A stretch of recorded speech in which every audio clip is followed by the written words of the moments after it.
This is a Sports Catastrophe production.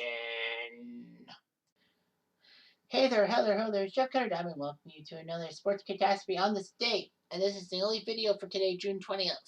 No birthday boy. But anyway, this is the day that happened.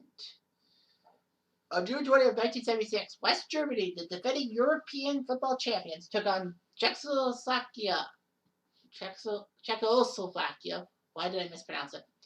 At the finals in Yugoslavia, or well, no, Serbia. But anyway, the tournament happened June 20th, 1976.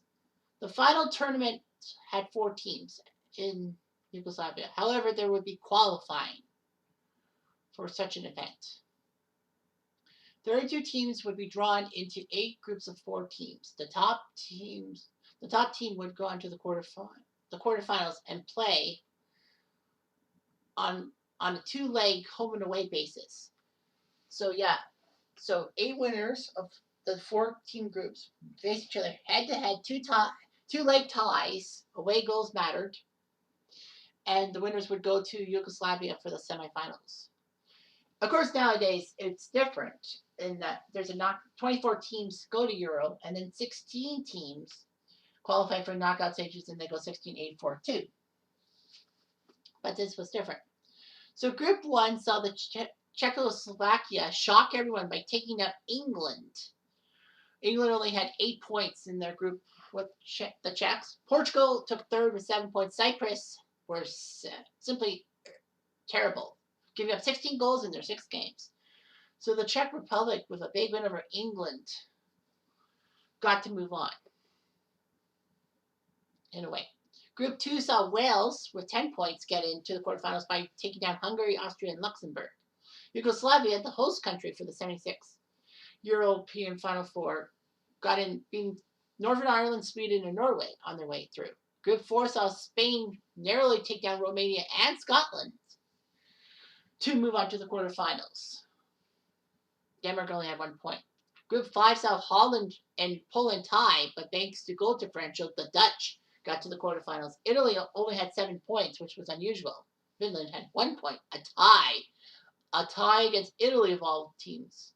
Because if Italy had beaten Finland, I believe goal differential would have still sunk them. But still, you beat Finland. Denmark only had that one pathetic tie against Romania that kind of helped out. But you got to remember, too, that back before 1981, international tournaments had 2 points for a win, 1 for a tie. So it's not the 3-point system. Group 6 saw the Soviets surprise everyone with a 4-2 mark, just narrowly beating Ireland and Turkey on the way to the quarterfinals. Belgium narrowly nipped East Germany in Group 7, with France not really doing so well. And Group 8, the West Germans took down Greece, Bulgaria, and Malta. In the quarterfinals, Yugoslavia beat Wales in the first leg match 2-0 before tying them 1-1. So Yugoslavia got through to the semifinals in their home country. The Czechs beat the Soviets 2-0 before tying them 2-2 in the second leg, meaning that the Czechs got to move on. Spain held West Germany to a tie, but Germany scored a 2-0 win on home turf, and Holland crushed the tar out of Belgium 7-1 to move to the semifinals, which was weird because Belgium and Holland always had this big rivalry in qualifying for World Cups and all that, especially in 1974 when the Dutch survived Belgium being undefeated in qualifying by having more goals scored. So anyway, it was the Czechs, Dutch, Germans, and Yugoslavians. Slovaks, if you will. The first semi-final in Zagreb, which is now part of Croatia, the Czechs were up 1-0, but their star striker Andras scored an own goal, tying the game. But in extra time, just like it is nowadays, it's 30 minutes of extra play. Whoever scores the most wins. If not, we go to a penalty shootout. But the Czechs didn't need the penalty shootout. In the 114th minute, Nahada scored, and then Vesely scored in the 118th minute. The Czechs beat the Dutch and moved on to the final.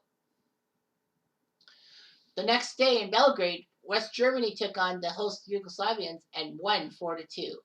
Again, Again, it was tight to the end. Yugoslavia scored goals by Papa Foda and Šalić. West Germany had goals by Flora and then Gerd Müller. Gerd Müller's 82nd minute goal scored tied the game and had Germany come back from that 2-0 comeback deficit. However, Gerd Müller wasn't done yet, scoring two goals in extra time to sink the Yugoslavians. The Dutch did win bronze, third place, taking down the Yugoslavians in Croatia and Zagreb. The winning goal by Giels after he and Willy van den Kerkhoff scored. Yugoslavia had goals by Katalinski and Šalić. In the final, it was a hard-pressed final. The Czechs were up 2-0 on goals by Špalek and Dobias. However, Gerd Müller and Bernd Hosenbein scored. Hosenbein in the last few minutes to force extra time. No one scored, and then we had the penalty kicks to decide who would win. The Czechs had Masny, Nahada, Andres, and Jurgamik score the goals to make it 4 for them. Germany's first 3 shots went in: Bonhoff, Flora, and Bongard. However, Uli Hoeneß missed the shot. And the Czechs needed to score to win the game, to win the tournament, the European title. So it was all up to Antonin Panenka. Antonin Panenka.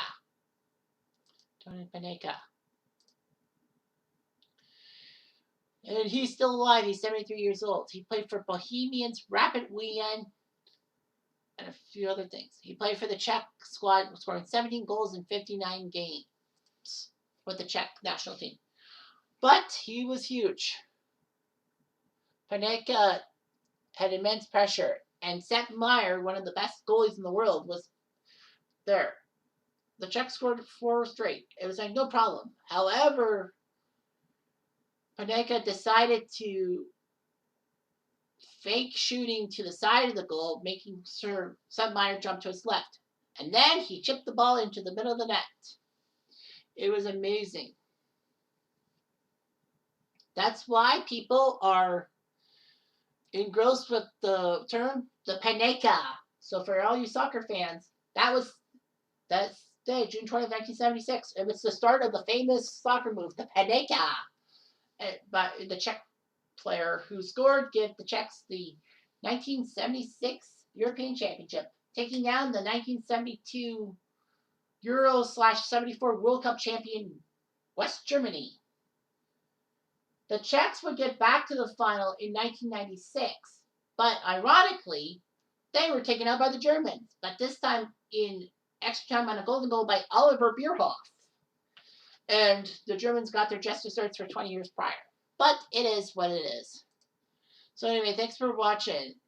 And I bet you'll be saying, thanks a lot, Panenka, for your Messi or Suarez and stuff. But anyway, I'm Jeff Diamond. I don't.